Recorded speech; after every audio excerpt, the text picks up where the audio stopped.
I'm Lucy. And I'm Natty. And this is On the Bench. A series shot in beautiful Bath celebrating UK independence and the highs and lows of running your own business. And today we are here with Jess Elliott Dennison, which is very exciting. Jess is a food writer and owner of Elliott's, which used to be a cafe and is now a studio space, where Jess dreams up the most incredible concoctions, food recipes she has. How many books have you got now? That we've published ourselves two. Yeah. Working on the third at the moment. Amazing, which we have in the shop and is very, very popular. And you also teach. So I do cookery demonstrations in my studio.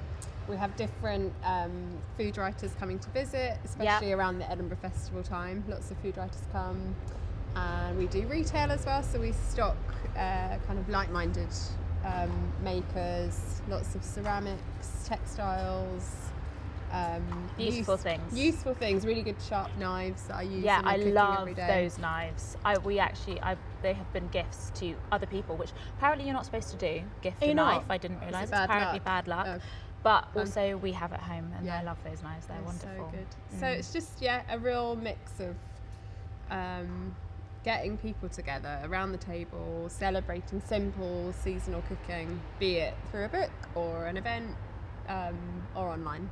Amazing. And I think that's what's so wonderful about your books, and that's what I always talk to customers about in the shop, about the fact that they're so they're simple, but they're elevated, and the combinations that you put together are just really lovely and quite different. I have forgotten. Oh yes, that we baked. Carry on talking, and I'm going to go and get. We got together yesterday, Jess, and we baked. Hold on. This is so cute.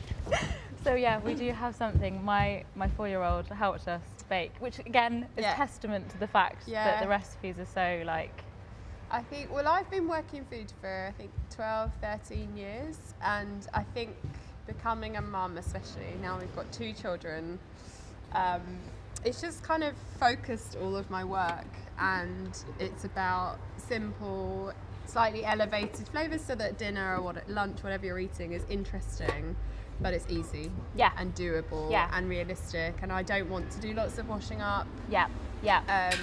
Which resonates with me. Resonates big time. We made perfect. Do they? They look better than mine, No, they're not going to be better than yours. But we were very pleased with the rise and how easy they were. I was really worried that because the mixture felt quite heavy. And the whole way it's written is like, these are really light and fluffy. And I was like, oh no, not these ones. These are not going to be good. Would you like a lemon madeleine? Always. You don't have to at half We past thought 9 in the we'd morning. do Bake Off. Yes, you can judge us. I'm going to have one too. What's so nice about these, and as we were saying, is that you can make these, and it took us 15 minutes? It was so easy. To do, and then that's like something for if you have people over, you can then do, and you feel so so fancy. Yeah, exactly. I love that. I'm going to get a Madeleine tin. That's going to be like number 1. Like, that was so easy. We'll get an ugly silicone mould. Okay. So I do in the, it's midweek recipes, isn't it? Yes. This one.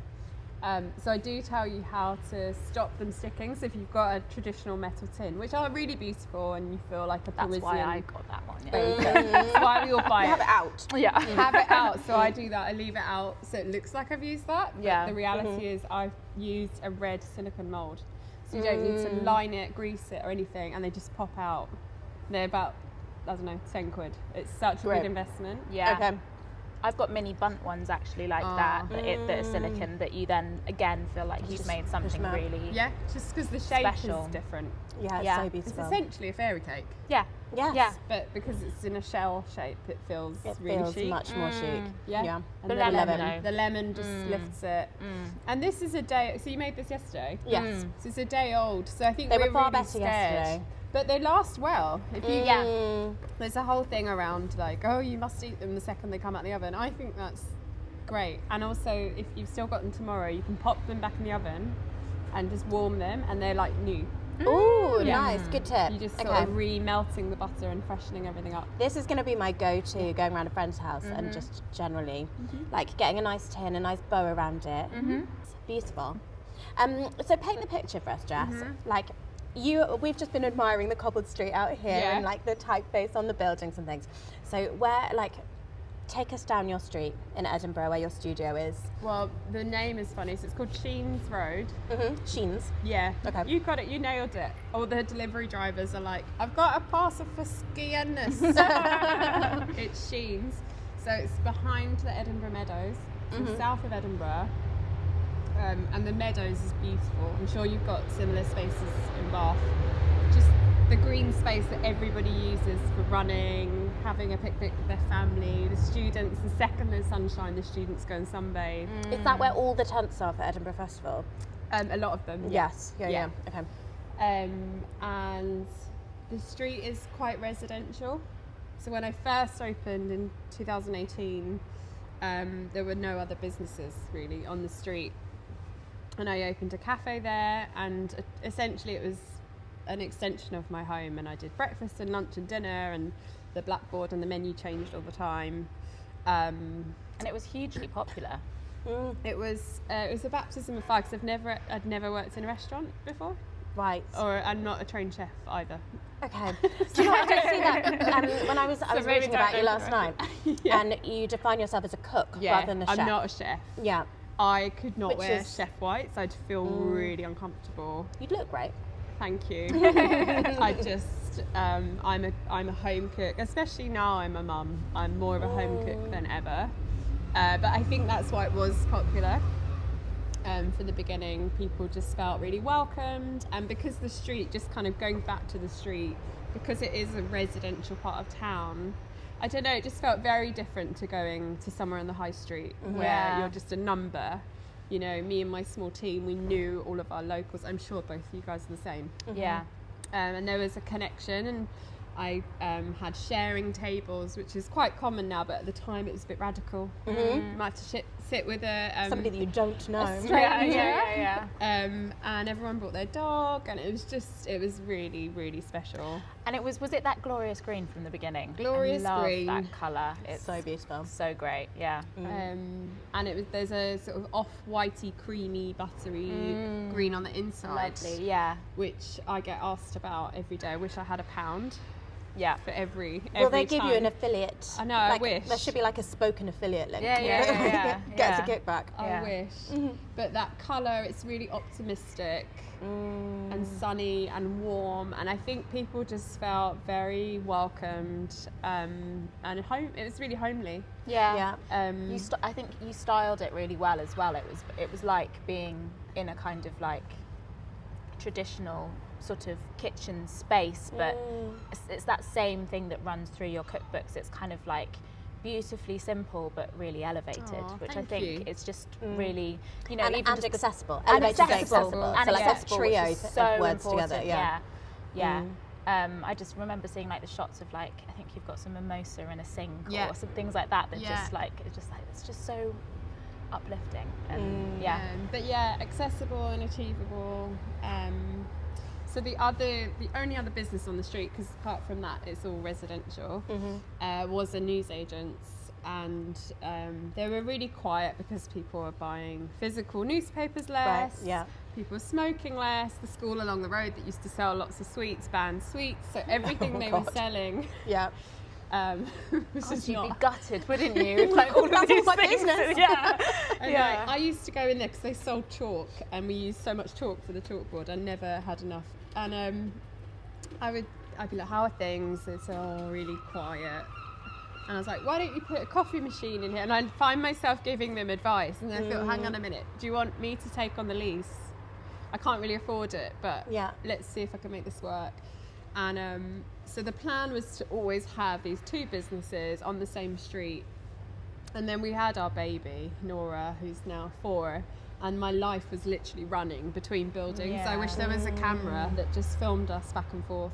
So I was doing cookery demonstrations in the studio whilst the cafe was running, and it was with children. It was too much. Yeah, I hats off, because I tried. What I see you do, like, but also after having Percy as well, we were saying before, like, you just continue, and it's very admirable, because I don't think I could barely like get myself dressed. Well, it's all down to my mum and my dad and my really supportive husband and my friends. like everyone is behind me, and it's such a team effort. Yeah. So from on the face of it, it looks like me doing everything, and everyone's like, how do you achieve all this? But it's my family are like really involved. That's so lovely to have that, for them all to be so involved, for them as well as for you, and it's a real, like, it is the whole community. So can we talk about your family? Yeah, always. So we met your lovely mum earlier and baby Percy, and you mentioned just a minute ago that you're cooking more than ever. You're less of a chef, more of a cook, more than ever now you've had a family. So how do your family influence you? I suppose, like, past, I'm guessing your mum has had an influence around the family table and how close you guys are. And now, like, how's that changed since having children? I think she set the tone. Both her and my dad love eating. We're a family of people that just love eating. But she set the culture, I think, of big lunches and dinners, and the atmosphere of there's always space for one more at the table. There's always enough food. Yeah. But she's very relaxed with it. You know, not everything needs to be perfectly matching. She's never like styling the table. It's just delicious food, and everyone's welcome. And then I think as I went out and had a freelance career for a bit and then ran a restaurant, you feel like you need to make these dishes that are completely brand new, and you probably, looking back, I probably added too many ingredients and got a bit too technical. And what I've realised, and I think it's confidence that comes with age and having children, is simple is best. Yeah. And what people love from me, what they want from me, there's, you know, different writers offer different things. They want a really good lasagna. Yeah. They want roast chicken with the best potatoes and a really good green salad. Yeah. I'm not your girl for really technical things. The madeleines, you want to like mix it together in a bowl and it's beautiful and not be stressed about is my buttercream going to split and I'm not the person for that. But I think that's why it's so like wonderful and popular with people, because for a lot of the time, particularly nowadays, we're all juggling a lot. We're juggling families, we're juggling work.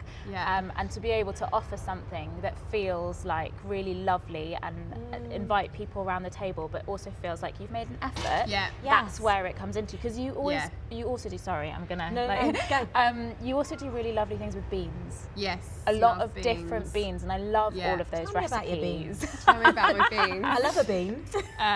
There's some really lovely, like, broad, is there like a broad bean? There's a broad bean. This is mostly midweek, because I've used that more than I've used weekend. Although the blood orange pancake recipe looks incredible. That was, we were looking through at ones to do, and that also looked amazing. I think weekend as well, though, it is still quite simple.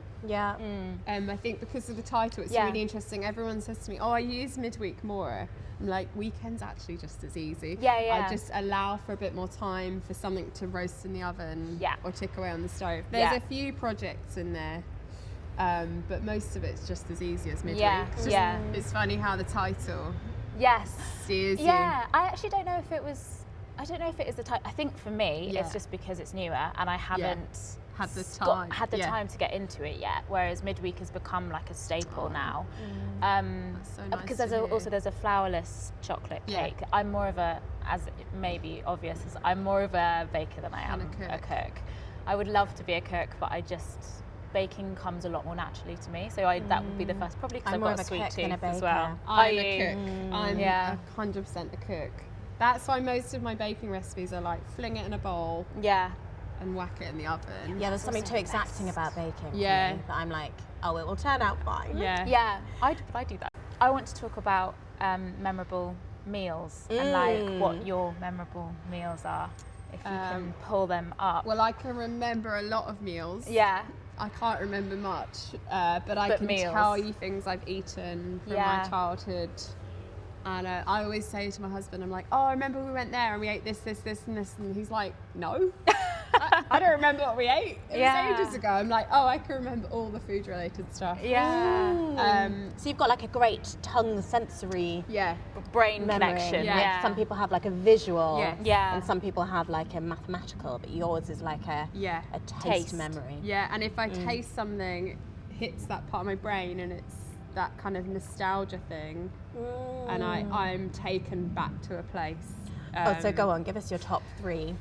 Well, we went to France quite a lot when we were little on holiday. And I think this is probably a shared kind of experience for lots of us, but going to the boulangerie in the morning and like my mum would give me the right amount of francs, so I'd be like clutching them in my hand and practicing like remember francs bring back francs. Euros have killed the Romans. And you're like practicing little 7-year-old me going in pain au chocolat. I'm really anxious. But they'll think I'm French. I've got this. And then they speak back to you in English. You're like, no. But tearing, it's the smell of that butter and that flaky pastry, and then tearing the kind of nose off the baguette, and that sort of just the texture of the baguette tearing and the soft bit inside. And then also, I used to love mussels when I was a kid. Oh wow! My mum is so pretentious. That's very grown up. Really pretentious. Not pretentious. I'd say sophisticated. Yeah, sophisticated. How old were you when you were sophisticated? Oh, it was really young. Yeah. Like this started like 5, 6, 7 was eating. But how great that your parents gave you mussels. Like, but also it's a very refined palate. Yeah. At that age. But parents need to. Yeah. Like, I'm big on making sure that my children, even if they're not going to eat a whole meal of something, that we continue to try. Yeah. So it never becomes like, oh, I don't eat X. Yeah. It's like, we just keep trying. Because we your keep palate is changing all the time. Yeah. And your taste buds actually regenerate. Yeah. My son had a great fact in his encyclopedia the other night, and I'm not going to be able to remember it, but it's talking about how quickly the taste buds generate. So actually what you like this week might be different. Yeah. Might not be different, but wildly different. Yeah. That's cool though. Like, you should always be open to. Den and Claire were just so open to us ordering kind of what we liked in a restaurant. They didn't go, oh, I'm not sure if you'd like that. It was just like, yeah, cool.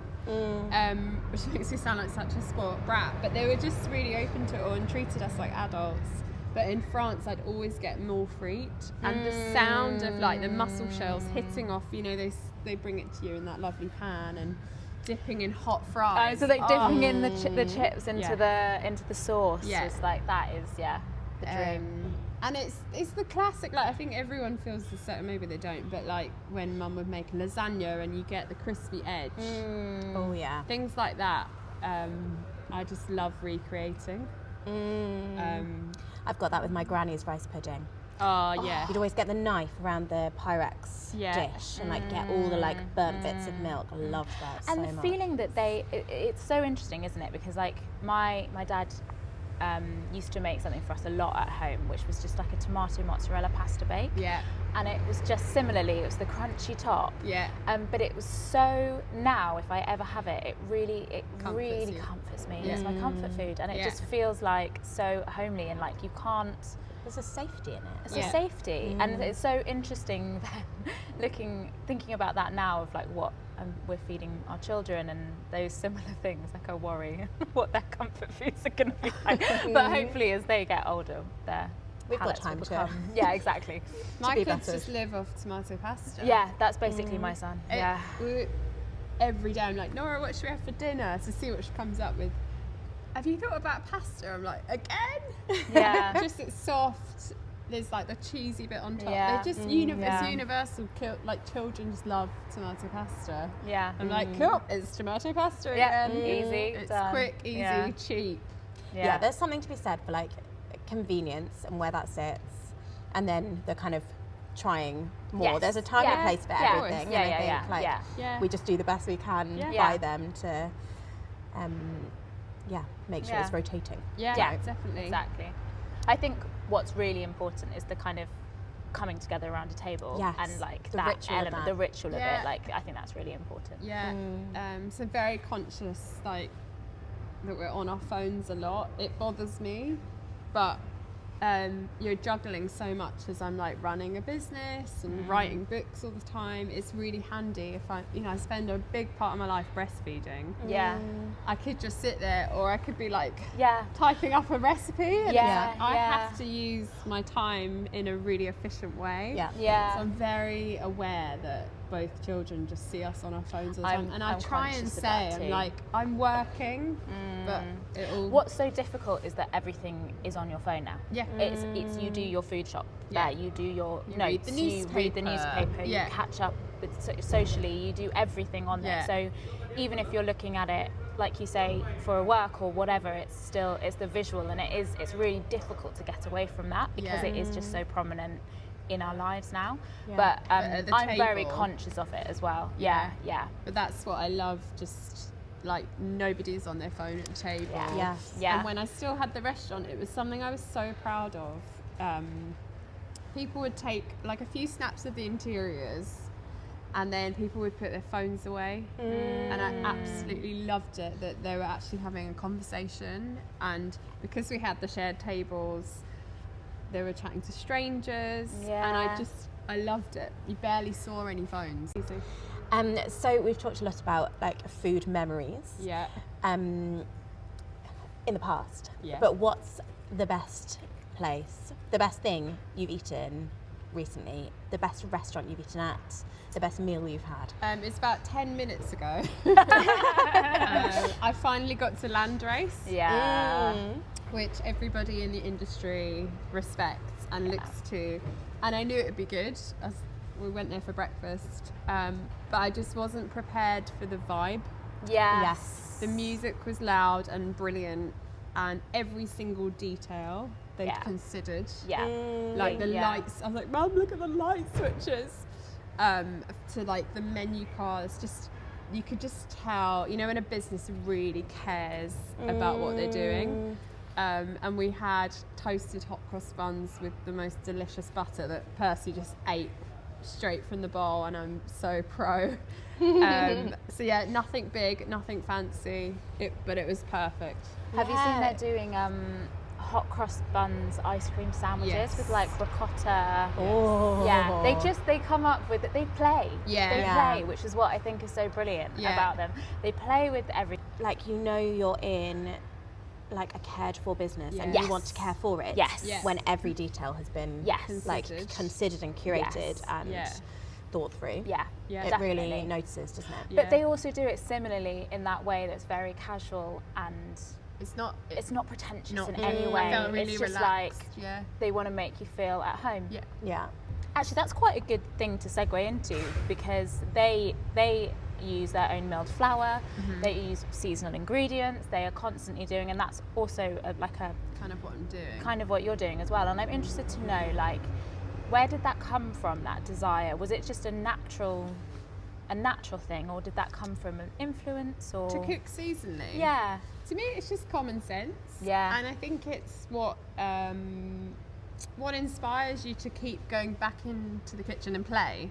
You kind of using that word before. There's always something to look forward to. So after Christmas, when you've overindulged, that you're going to get hit with all this beautiful citrus, and it's time to make marmalade, and there's blood oranges to look forward to, and you've got the rhubarb for some colour, which when you're putting together a menu in January, you're like, thank goodness for some colour. And it's also the time to be inside, so it's a lot of preserves, isn't it? It's a lot of which kind of reflects the where we are in the cycle of the year. But I find it funny that seasonality is like a novel thing. When actually it's just common sense that you cook with what's around and what's growing at the moment. And my mum and her mum and her mum, they weren't going around going, oh, we eat seasonally. It was just what you did because that's what was available. I had so I do shoe fitting in the shop, and I had a farmer and his son come for shoe fitting, and his the farmer was talking about how her ducks had just started laying in the season. And my mind was blown. I just thought that they laid all year round. Yeah. And they were like, no, actually. Seasonal. And then I was like, oh, but this was just after Pancake Day. I was like, oh, that kind of makes sense then, that you are able to make pancakes, and that's tradition because there were eggs. Yeah. Maybe it's all linked. Well, pancakes. But like, how mad that we are so disconnected from the world that I don't know when a duck starts laying eggs. I know. It's because it's on the supermarket shelf. Yes. Supermarkets do have completely changed the way that we shop for food, didn't they? I totally get that kind of, that feeling of like, right, what am I going to make, and then going out and being inspired, like just going out and saying, well, what do I have, and then cooking from what you can find. My cooking's, there's kind of two parts to it. The bulk of it, and the thing that I really love is like what's dying in the fridge that needs using up, that challenges you to be creative, and what have I got in my store cupboard, which is usually very little.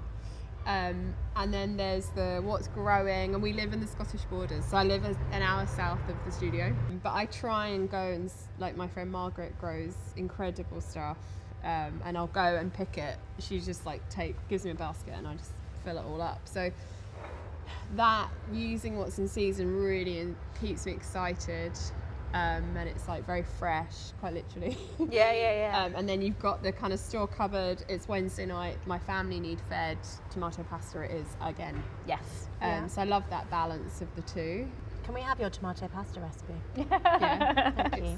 I feel like it would, outdo mine. Yeah, exactly. For sure. It's in There'll be midweek. some. Like, you're in like a cared for business, and you want to care for it. When every detail has been considered and curated and thought through. It really notices, doesn't it? But they also do it similarly in that way that's very casual, and it's not pretentious in any way. I felt really it's just relaxed. like they want to make you feel at home. And have fun. Nice. Actually, that's quite a good thing to segue into, because they use their own milled flour, they use seasonal ingredients, they are constantly doing, and that's also like a kind of what I'm doing, kind of what you're doing as well. And I'm interested to know, like, where did that come from, that desire? Was it just a natural thing, or did that come from an influence, or to cook seasonally? To me it's just common sense, and I think it's what inspires you to keep going back into the kitchen and play. You kind of using that word before. There's always something to look forward to. So after Christmas, when you've overindulged, that you're going to get hit with all this beautiful citrus, and it's time to make marmalade, and there's blood oranges to look forward to, and you've got the rhubarb for some colour, which when you're putting together a menu in January, you're like, thank goodness for some colour. And it's also the time to be inside, so it's a lot of preserves, isn't it? It's a lot of like, which kind of reflects the where we are in the cycle of the year. But I find it funny that seasonality is like a novel thing. When actually it's just common sense that you cook with what's around and what's growing at the moment. And my mum and her mum and her mum, they weren't going around going, oh, we eat seasonally. It was just what you did because that's what was available. I had so I do shoe fitting in the shop, and I had a farmer and his son come for shoe fitting, and his the farmer was talking about how her ducks had just started laying in the season. And my mind was blown. I just thought that they laid all year round. And they were like, no, actually. Seasonal. And then I was like, oh, but this is just after Pancake Day. I was like, oh, that kind of makes sense then, that you are able to make pancakes, and that's tradition because there were eggs. Maybe it's all linked. Well, pancakes. But like, how mad that we are so disconnected from the world that I don't know when a duck starts laying eggs. I know. It's because it's on the supermarket shelf. Supermarkets do have completely changed the way that we shop for food, didn't they? But so if you were to cook for us right now, we're coming around to yours. What would you make us? Well, you mentioned beans. So I'd probably do one of my bean dishes, something brothy, There's in the next book, so the next book I'm bringing out in August is called Vegetable Recipes. Yes. So I'm always asked, how much of the book is vegetarian? And I just want to be like, here you go. Here's a whole thing. Bible. And that's kind of how we, apart from roast chicken now and again, we eat predominantly veggie at home. So there's a brothy bean situation where there's lots of it's very green, so leeks are the base, and parsley stalk, the really good beans in a jar. Yeah. Worth every penny. Yeah. White wine, which I use in a lot of my cooking, and then you make with the parsley leaves, you make a green aioli. Oh yeah. So very nourishing, but quite a treat as well. Very silky with the aioli, and some good bread, which I'd buy. Mop it up with. I'm all for outsourcing. Yes. If someone makes really good bread, go and support them doing that. Where's your go-to bread place in Edinburgh? Or is now this a it's tricky Landrace. question? I was going to say Landrace bread is important. Well, next time when we come up to Edinburgh, we know what to bring. We're going to come in September. It's sorted. It's the best time to visit. We're spoiled. We've got so many good. We've got some gorgeous bakeries out there. I normally get baguettes for all my different events. I get baguettes from Le Barentine, who are French bakers, and they import flour. So it's the French flour. And the smell, when you walk, they've got 5 or 6 different shops across Edinburgh. When you walk in, they've got the French radio playing. You feel like you're in France. Oh. The smell and sound. Do you take yourself back to 8-year-old you going, in pan of chocolate? I'm there. Yeah. Reliving that. Oh, so I'd just make you some brothy beans. And then for my upcoming spring series, the pudding is a kind of rhubarb and custard fool. Yum. I love rhubarb. I'm doing another book this year as well, the book on biscuits. Yes, which I with these swirly vanilla biscuits. Yeah. Oh my gosh. You sound so busy. Do you have any spare time? And if you do, what kind of things do you do in your spare time? What do I do? Are you a reader? Are you a listener? Are you a I'd love to be a reader. visitor? Every time I start reading, I fall asleep.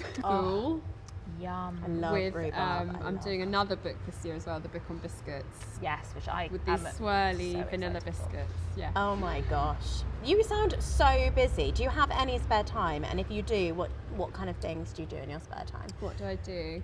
Are you a reader? Are you a listener? Are you a I'd love to be a reader. visitor? Every time I start reading, I fall asleep. Which probably I think that's a tool, right? Two young children, and you're running you're doing so much. That makes complete sense. I open a book and then I read the page and you fall asleep. So I end up reading the same page. But love galleries, but don't get to go to them as much. I love being out in the countryside. Philip, my husband, is very much kind of country person, so we just love going for long walks. We're very, very kind of simple. I used to do a lot of travel. I used to live in London and Bangkok and Australia and all of that stuff. Now I'm just very happy making a roast dinner and going for a nice walk. Yeah, Dreaming. I mean, what is better, really? Yeah, there's nothing better. It'll on a come beautiful back. day. Yeah.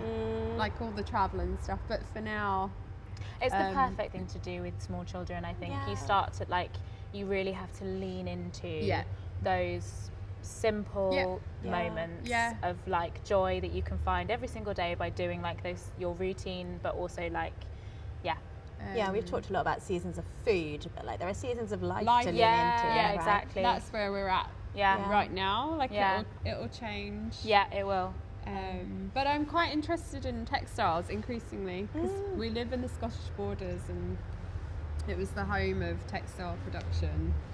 So there's a lot of mills where we are. Some of them are still going and are very successful. Some of them are kind of crumbling and is there one that you need to save? Disappearing. I know. I'd love to buy a mill. Yeah. Put a restaurant in it. You were selling blankets, just weren't need a you? few spare million. Yeah. Maybe we all go in. Let's all get a mill. And can we all move up to Scotland? Yes. That'd be great. Yeah. Great. Yeah. But we were selling think that blankets. it needs to be those kind of things need to be held on to because they're so important and they're so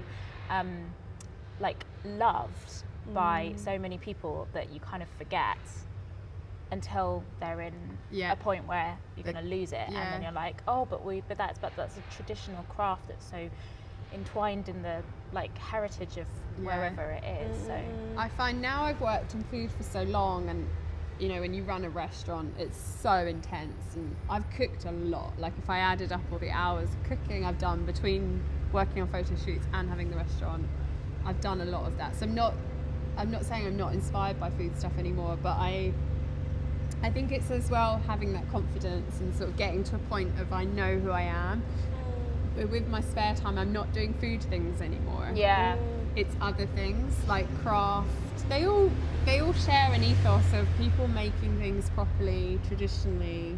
Yeah. But it's kind of it's artwork, it's textiles, it's the other things that inspire my food stuff. Yeah. Rather than when I was in my 20s going, I need to go to all the cool new restaurants. I feel a bit old for that now.